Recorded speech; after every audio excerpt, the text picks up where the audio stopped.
نظر بد کو ایک حقیقت تسلیم کیا گیا ہے اور اسے روحانی اثرات کے زمرے میں شامل کیا جاتا ہے۔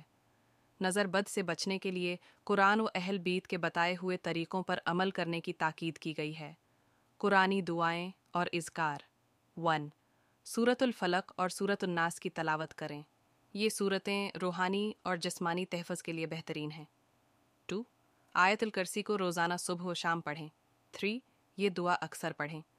وَإِنْ يَكَادُ الَّذِينَ كَفَرُوا لَيُزْلِقُونَكَ بِأَبْصَارِهِمْ سورۃ القلم کانن۔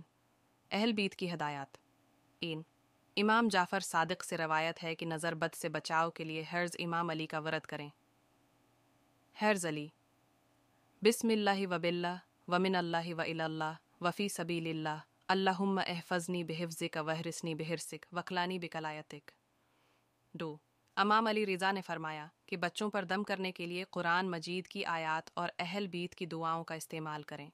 تسبیحات اور زیارات 1 تسبیح حضرت زہرا سلام اللہ علیہا 24 بار اللہ اکبر، 33 بار الحمدللہ، 33 بار سبحان اللہ روزانہ پڑھیں۔ 2 زیارت عاشورہ اور دعائے توسل کو اپنے معمولات میں شامل کریں۔ روحانی اقدامات صدقہ امام علی نے فرمایا کہ صدقہ بلاؤں اور آفات کو دور کرتا ہے، لہٰذا نظر بد سے بچنے کے لیے صدقہ دیں۔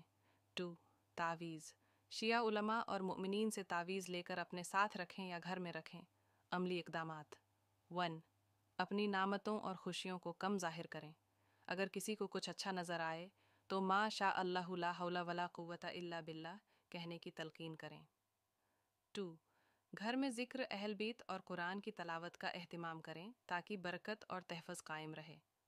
نتیجہ نظر بد کا علاج اللہ کی یاد، اہل بیت کے بتائے ہوئے اعمال اور صدق دل سے دعا کرنے میں ہے۔